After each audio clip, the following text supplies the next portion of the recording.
কংগ্রেসকে গাল দিত, তৃণমূলকে মানে তৃণমূলের নেত্রী হিসাবে সিপিএমকে গাল দিত উনি। কিন্তু যতদিন সরকারে ছিল ওই 21শে জুলাই হতো কি, আগের দিন রাত থেকে চলে আসতো মানুষ, একদম মঞ্চের কাছে বিভিন্ন জায়গায় ডিম ভাত খেত। এই পরিবেশন করছে, দেখো প্রথমে মাংস ভাত, তারপরে ডিম ভাত। আমরা দেখতে পেতাম কি 21শে জুলাই হচ্ছে, গ্রাম বাংলা থেকে মানুষ উজাড় করে আসছে 500 টাকা রোজ। কি না, কলকাতা দেখনেওয়ালা, কলকাতা দেখবো, ভিক্টোরিয়া দেখবো, বিনা টিকিটে হাওড়া ব্রিজ দেখবো, এই সমস্ত কীর্তিকলাপ আমরা দেখেছি। কিন্তু যখন ममता बुबू, ममता पा, ममता खाला सरकार 26 साले चला गया, हम लोग क्या देख रहे हैं? मधुर हांडी मधु আর নেই, মধু আর নাই।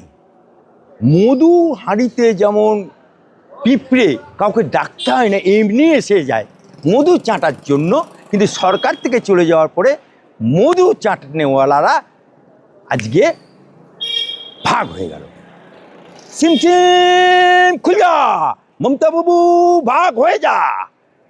এখন কি হয়ে গেল, তৃণমূল 3টে হয়ে গেল।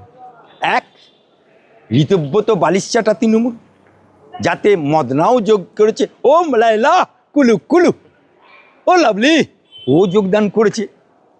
ওখানে অনেক বালিশচাটা তৃণমূলরা যোগদান করেছে, বিধায়ক 60টার মতো বিধায়ক। আবার লোকসভায় আবার লাগাও সাইনি, সে আবার চলে গেল। ওখানে আবার লোকসভাতে সুদীপ বন্দ্যোপাধ্যায়ের নেতৃত্বে একটা তৈরি হয়ে গেল, 2টো তৃণমূল হয়ে গেল। এখন অভিষেক ব্যানার্জিকে বলতে বাধ্য হচ্ছে, তোমরা ফিরে আসো, মই পদত্যাগ করব। আবে শালা, জবাই হয়ে গেলে তার কি আর জান ফিরে যায় পায়?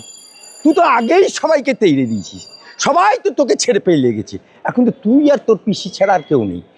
তাই তৃণমূলের সবাই এখন 21শে জুলাই তার আগে সিম্বল কার, এখন মমতা বাবু এসে দুলছে। বিজেপির লেবার রুম থেকে বেরিয়েছে, বিজেপির গর্বে জন্ম এই ঘাসের উপরে জোড়াফুল। এই সিম্বল ছিল মুকুল রায়ের নামে, যিনি প্রয়াত হয়েছে। তাহলে সিম্বল মমতা ব্যানার্জির না। একটি ছেলে অজিত পাঁজা যাকে দিয়ে সিম্বল আঁকিয়েছিল এবং বাজপেয়ীজির কাছে নিয়ে গেছিল, সেই ছেলেটি বলছে আমার তৈরি সিম্বল মমতা চুরি করেছে। হ্যাঁ, মমতা ব্যানার্জি সিম্বল চুরি করেছিল। ঠিক একই কায়দায় মমতা ব্যানার্জি 21শে জুলাইও চুরি করেছে। তাই আজকে উনি যেমন করে দল ভেঙেছেন, ক্ষমতায় থাকাকালীন কংগ্রেস, সিপিএম, বিজেপি এমন কোনো দল নেই যার সাথে উনি গাদ্দারি করেন। আপনি বলুন তো, বাইরেন বিশ্বাস উনি ক্ষমতায় থাকাকালীন সাগরদিঘিতে জিতলো হাত চিহ্নে, ওনার দলে যোগদান। এই শওকত মোল্লা মাচ্চার মাচ্চার, শওকত মোল্লা মাচ্চার, এই মালটা সিপিএম, তাহলে সিপিএমকে ভাঙলো। রেজ্জাক মোল্লা সিপিএম, তাকে ভাঙলো। সন্দেশখালিতে শাহজাহান সিপিএম করতো, তাকে ভেঙে নিয়েছিল। অর্থাৎ মুসলমান ভাষায় বলছে, अगर तुम गुनाह करेगा, अगर तुम पाप करेगा, अगर तुम बद काम करेगा तो इस दुनिया में सजा भुगतना होगा, बाद में मरने का बाद खुदा तेरा सजा देगा। তা মমতা ব্যানার্জি এখন জিন্দা লাশ হয়ে গেছে, অভিষেক ব্যানার্জি এখন জিন্দা লাশ হয়ে গেছে। তাই ওরা এখন বাধ্য হয়ে আমার হাইকোর্ট থেকে পারমিশন নিয়েছে, বিড়লা প্ল্যানেটোরিয়ামে 3000 লোকের একটা সভা করবে। আর এদিকে ঋতব্রত তৃণমূলকে পুলিশ কমিশনার পাস দিয়ে দিয়েছে যে তুমি 21শে জুলাই যেখানে হতো তৃণমূল করতো সেখানে সভা করবে। ওদিকে কংগ্রেস, যাদের আসলি শহীদ দিবস, কংগ্রেসের আসলি শহীদ দিবস, সেই কংগ্রেস শহীদ মিনারে ডাকছে, इंतजार करूं रात पुआले, किसका शहीद दिवस, कैसा आदमी होता है, किसका बाजू में दम है, वो हम देख लेगा।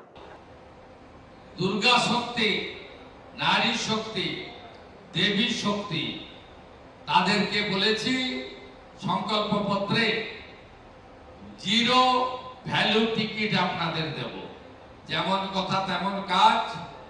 সরকারি গণপরিবহন ব্যবস্থায় আপনারা এখন জিরো ভ্যালু টিকিট পাচ্ছেন।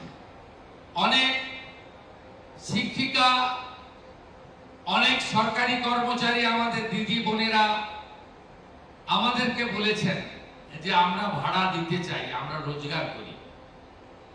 আমি ট্রান্সপোর্ট ডিপার্টমেন্টকে বলেছি দ্রুত একটি পিঙ্ক কার্ড চালু করুন। যারা যে দিদি এবং বোনেরা, ছাত্রীরা তারা জিরো ভ্যালু টিকিট নিতে চান, তাদেরকে একটি করে পিঙ্ক কার্ড দিতে শুরু করুন। 5 মাস 6 মাস চালান, প্রক্রিয়া লম্বা চালান। আর যারা নিজেরা টিকিট কাটতে চান, বলেন যে আমি তো 50,000 টাকা বেতন পাই, আমি তো 80,000 টাকা বেতন পাই, তাদেরকেও একটা বিকল্প ব্যবস্থা রাখা দরকার আছে। আমরা এই খাতে প্রায় 400 কোটি টাকা অতিরিক্ত নিগমগুলিকে আমাদেরকে দিতে হবে, সেটাও আমরা বাজেটে প্রভিশন রেখেছি। আগের সরকারের একটা চোখ বন্ধ ছিল। তারা থার্ড পার্টি এজেন্সিতে যে ড্রাইভার কন্ট্রাক্টরদের নিয়োগ করা হয়েছিল, হঠাৎ করে কিছুদিন আগে 2025-এ চালকদের বেতন বাড়িয়ে দিল, কন্ট্রাক্টররা বাদ চলে গেল। আমরা আসার পরে এই বৈষম্য দূর করে চালকদের সমপরিমাণ বেতন কন্ট্রাক্টরদেরও করে দেওয়ার ব্যবস্থা করেছি। আগস্ট মাস থেকে আপনারা এর এফেক্ট পাবেন। এই সরকার সবার জন্য, সবাইকে নিয়ে চলতে চায়। আজকে পরিবেশ বান্ধব 43টা সিএনজি, 7টি ইলেকট্রিক ভেহিকেলের উদ্বোধন হলো এবং আমি WBTC কে ধন্যবাদ জানাবো। স্বামী বিবেকানন্দের তিনি যে পোশাক পরতেন, অর্থাৎ আমাদের সৌর্যের প্রতীক স্যাফরন গেরুয়া কালারে বাসগুলোকে সুশোভিত করেছে। এটা আমাদের সৌর্যের প্রতীক।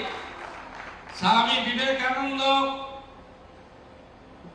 প্রভু শ্রী চৈতন্যদেব সকলেই এর জন্য লড়াই করে গেছেন। তাই আমি তাদেরকে বিশেষভাবে ধন্যবাদ জানাবো। আর মুখ্যমন্ত্রী তো খালি হাতে আসেন না, 400 বাস চেয়েছেন, টেন্ডার করে দিন, 400 বাসের টাকা পেয়ে যাবেন। আমাকে সিএস বলছিলেন 400 তো এখন আপনি দেন, আমরা রেডি। আপনি বলে যান মার্চ 2027-এর মধ্যে, 27-এর মধ্যে 1000 নতুন বাস আপনি দিতে পারেন। সবাই ভালো থাকবেন। আগামী দিনে